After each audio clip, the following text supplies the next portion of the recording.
जय माता दी दोस्तों, मैं आचार्य वसुधा आप सभी का हार्दिक अभिनंदन करती हूं आपके अपने YouTube चैनल गुरु सप्तऋषि ज्योतिष शिक्षण संस्थान की ओर से। दोस्तों, आज के वीडियो में हम आपसे बात करेंगे साप्ताहिक राशिफल के बारे में। कैसा रहेगा 17 अप्रैल 2023 से लेकर 23 अप्रैल 2023 तक का ये सप्ताह ग्रह गोचर की दृष्टि से आपकी राशि के लिए। लेकिन उससे पहले यदि आपने अब तक चैनल को सब्सक्राइब नहीं किया है तो प्लीज सब्सक्राइब कर दीजिए। साथ ही साथ बेल आइकॉन को जरूर दबा दीजिए ताकि आने वाले सभी महत्वपूर्ण वीडियो आपको समय से मिल सके। तो चलिए बात करते हैं साप्ताहिक राशिफल की। लेकिन हमेशा की तरह सबसे पहले इस सप्ताह के व्रत, पर्व और त्योहार। सबसे पहले 17 अप्रैल को सोम प्रदोष का व्रत रखा जाएगा। 18 अप्रैल को जो लोग मासिक शिवरात्रि का व्रत रखते हैं वो इस दिन इस व्रत को रख सकते हैं। उसके बाद में 20 अप्रैल को अमावस्या, जी हाँ, वैशाख मास की पितृ कार्य के लिए अमावस्या की पूजा की जाएगी। 22 अप्रैल को बहुत ही पावन त्योहार है जिसे हम अक्षय तृतीया कहते हैं। अक्षय तृतीया, जी हाँ, अक्षय तृतीया पे धन प्राप्त हेतु बहुत सारी उपाय किए जाते हैं। साथ ही साथ अक्षय तृतीया पे बहुत सारे ऐसे कार्य भी किए जाते हैं जिसमें हमारे पुण्य कर्मों का क्षय नहीं होता।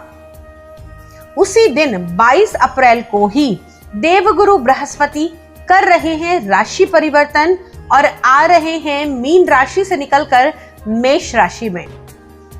ये तो था व्रत, पर्व और त्योहार। आइए अब जान लेते हैं कि इस ग्रह गोचर में इस सप्ताह में क्या क्या परिवर्तन आएंगे आपकी राशि के लिए, क्या रखनी है सावधानियां, क्या कर सकते हैं हम महत्वपूर्ण काम और कौन कौन से हो सकते हैं हमें लाभ।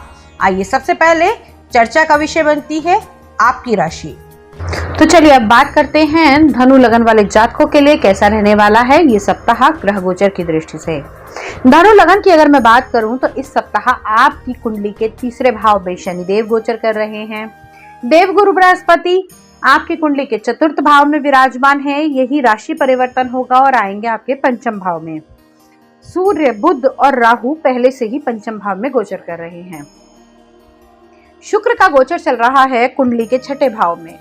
वहीं मंगल कुंडली के सप्तम भाव में गोचर कर रहे हैं तथा एकादश भाव में केतु का गोचर चल रहा है। चंद्रमा इस सप्ताह गोचर करेंगे आपकी कुंडली के तृतीय भाव, चतुर्थ भाव, पंचम भाव और छठे भाव में। अब आइए जानते हैं कि इस ग्रह गोचर का आपके जीवन पर क्या प्रभाव पड़ेगा। सबसे पहले स्वास्थ्य संबंधी चीजें। अगर हम बात करें आपके लगन के स्वामी का होने वाला है राशि परिवर्तन। जो अब तक चल रहे थे चतुर्थ भाव में अब पंचम भाव में आ जाएंगे, लेकिन यही ये राहु से और शनि की दृष्टि से पीड़ित भी होंगे। तो हेल्थ से जुड़ी हुई छोटी मोटी समस्याएं आपको आ सकती हैं। पेट का आपको बहुत ज्यादा ध्यान रखना है। पेट से जुड़ी हुई अगर कोई भी समस्या है, गैस्ट्रिक प्रॉब्लम रहती है, एसिडिटी की प्रॉब्लम रहती है, या जिन लोगों को किडनी या लीवर से जुड़ी हुई प्रॉब्लम्स हैं उनको अपना बहुत ज्यादा सतर्कता से ध्यान रखना होगा। न केवल इस एक सप्ताह बल्कि आने वाले पूरे वर्ष ही।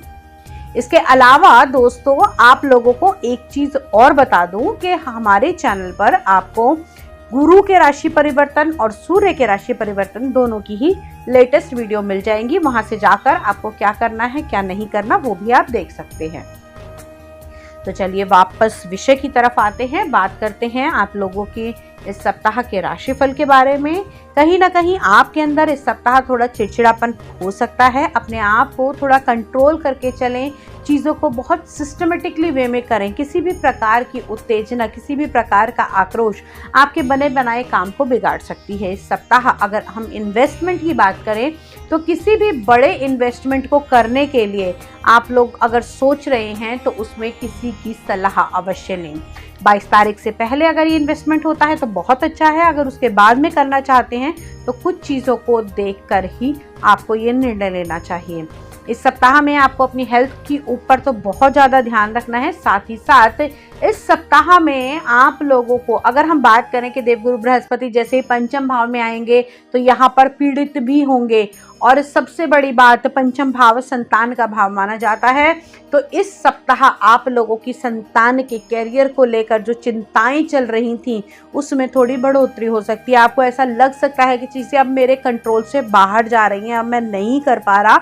तो उस केस में आप भगवान विष्णु की आराधना कर सकते हैं, उनको केसर का तिलक लगाइए, उनको पीले भोजन चढ़ाइए, जैसे लड्डू चढ़ा सकते हैं, हल्दी का तिलक लगा सकते हैं। ये सब रेमेडीज आप कीजिए। और साथ ही साथ वो लोग जो शिक्षा के क्षेत्र में, जिनकी धनु राशि है या धनु लगन है और जिनको शिक्षा के क्षेत्र में आगे बढ़ना है, तो वो लोग इस समय में किसी भी प्रकार की लापरवाही ना बरतें, क्योंकि इस समय में आपका दिमाग भी काम करना बंद करेगा, टेंशन्स भी आपको बनी रह सकती है, क्योंकि आपके पंचम भाव, आपके शिक्षा के क्षेत्र में, कैरियर के भाव में अभी राहु ने सारे ग्रहों को पीड़ित किया हुआ है।